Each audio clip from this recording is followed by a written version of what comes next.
रविवार को पलवल स्थित जाट धर्मशाला में आयोजित Haryana union of working journalist के नववर्ष मिलन समारोह में पत्रकारों के हित में विशिष्ट अतिथि पूर्व मंत्री हर्ष कुमार ने पत्रकारों को समाज का सच्चा आईना बताया और उनकी निष्पक्ष पत्रकारिता की सराहना की। उन्होंने अपने निजी कोष से Haryana union of working journalist को 1 लाख रुपए की राशि देने की भी घोषणा की। पूर्व विधायक दीपक मंगला ने भी पत्रकारों के योगदान को सराहा और कहा कि पलवल के पत्रकारों की पहचान सच्चाई और निष्पक्षता के लिए होती है। पलवल के उपायुक्त डॉक्टर हरीश कुमार विशिष्ट ने कहा कि पत्रकार समाज की आवाज बनकर प्रशासन को महत्वपूर्ण सूचना प्रदान करते हैं, जिससे प्रशासन अपनी जिम्मेदारी बेहतर तरीके से निभा सकता है। उनके सहयोग से ही प्रशासन जन समस्याओं का समाधान करने में सक्षम होता है। इस विशेष अवसर पर पलवल, नूंह, फरीदाबाद और रोहतक के पत्रकारों को उनके उत्कृष्ट कार्य के लिए सम्मानित किया गया। कार्यक्रम में Haryana union of working journalist के प्रदेश अध्यक्ष मनमोहन कथुरिया,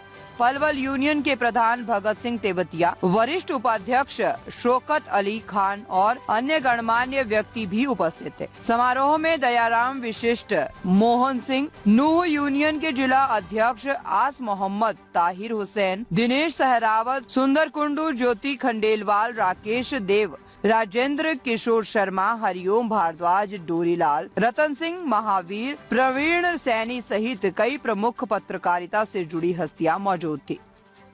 पवन अग्रवाल जी का मैं नाम लेना भूल गया। तो पवन अग्रवाल जी, मैं आप सभी का यहाँ बहुत बहुत स्वागत करता हूँ और बहुत बहुत धन्यवाद करता हूँ सभी मेहमानों का, आप सभी लोगों का, आयोजन।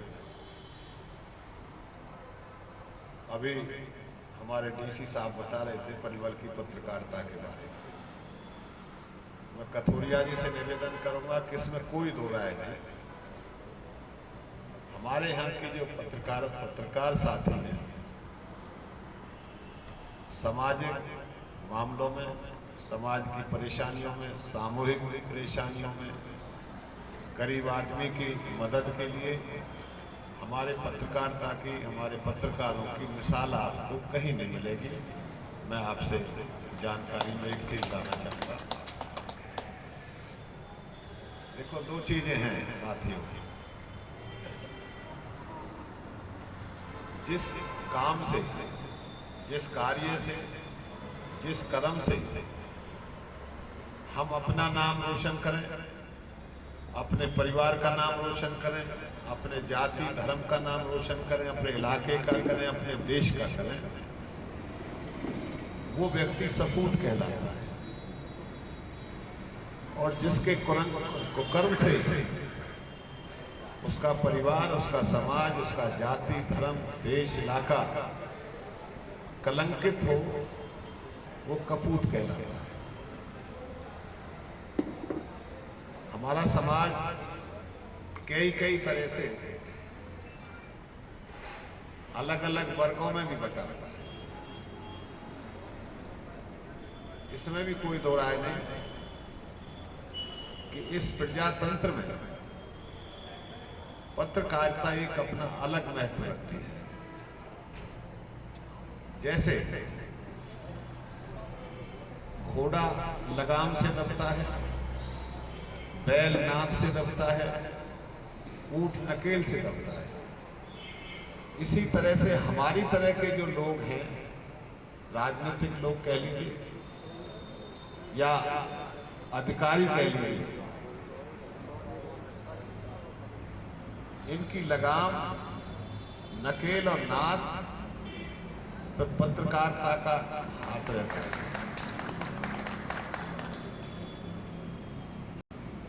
लेकिन हर वर्ग में हर स्वभाव के लोग हैं। ऐसा नहीं है कि आपके पत्रकारिता में भी सभी एक से स्वभाव के लोग हों, हमारे में भी सभी एक से स्वभाव के लोग हों, अधिकारियों में भी सभी का एक सा स्वभाव हो। सबके अलग अलग स्वभाव होते हैं, लेकिन मेन बात वो होती है कि हमारे अंदर पुरुषार्थ का मार्ग कितना है। अधिकारी हमारे डीसी साहब बैठे हैं, प्रशासन पूरा,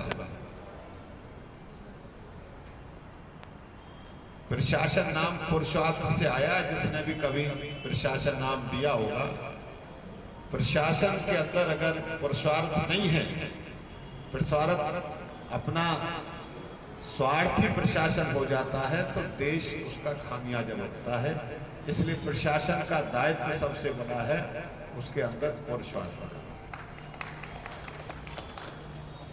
डीसी साहब बैठे या अपना काम करें, निजी काम करें तो बदनाम हो जाएंगे। समाज की सेवा करें, अपना दायित्व ईमानदारी से निभाएं तो इनकी वाहवाही होगी, लोग इनको दुआ देंगे। लेकिन ये सारी बात आम जन में, समाज में कौन का किसका कैसा चरित्र है, कौन का किसका व्यवहार है, कौन क्या गलत काम कर रहा है, कौन क्या सही काम कर रहा है, ये जिम्मेवारी भी आप लोगों की है। आज किसी के साथ कोई जाति होती है, मैंने खूब तजर्बा है मेरा, आप लोगों का भी है। अगर गांव में किसी गरीब आदमी के साथ जाति होती है तो उसके साथ हर आदमी डरता है आने में कि भाई हम प्रशासन के पास नहीं आ गया। लेकिन जो लोग जाति करते हैं, बड़े लोग हैं, जबरदस्त लोग हैं, वो किसी के साथ जाति करते हैं, उन्हें कहीं जरूरत है तो उसके साथ 10-20 आदमी इनके पास आ जाएंगे, प्रशासन के पास आ जाएंगे, नेता के पास भी आ जाएंगे। वो सारी चीजें अभी जैसे हमारे उपायुक्त महोदय कह रहे थे कि वास्तविकता क्या है, वो वास्तविकता तक पहुंचाना भी आप लोगों का ही दायित्व है। अब समय नहीं है, नहीं पहले था। ये कथूरिया जी बैठे हैं, पहले बहुत सी समस्याएं, अनसुलझे केस, चाहे पुलिस का हो चाहे कैसा भी हो, उसमें भी पत्रकारों की बहुत बड़ी भूमिका होती थी। आज उतनी नहीं है, करते भी हैं लेकिन उतनी नहीं है जितनी पहले थी। इसलिए इस नव वर्ष के ऊपर मैं आपसे सिर्फ एक ही अपील करना चाहूंगा कि हमारे आपके संबंध होते हैं, राजनीतिक लोगों के भी होते हैं, प्रशासनिक लोगों के भी होते हैं। अगर आपको किसी का सहयोग करना है, उस सहयोग की सीमा बनाइए। ज्यादा से ज्यादा किसी की आपको बड़ाई करनी है तो इतनी कर सकते हो जितनी आटे में नमक, लेकिन नमक में आटा घोल दोगे तो वो आपको लोग जलालत तक भी ले जाएंगे। किसी से आपकी नहीं बनती है, उसी की बुराई करनी है तो वो भी इतनी करिए जितनी आटे में नमक। अगर आपका पेशा जनता की सोच में निष्पक्ष होकर काम करता है तो आपका मान बहुत बढ़ता है, उसका देश और समाज को फायदा होता है।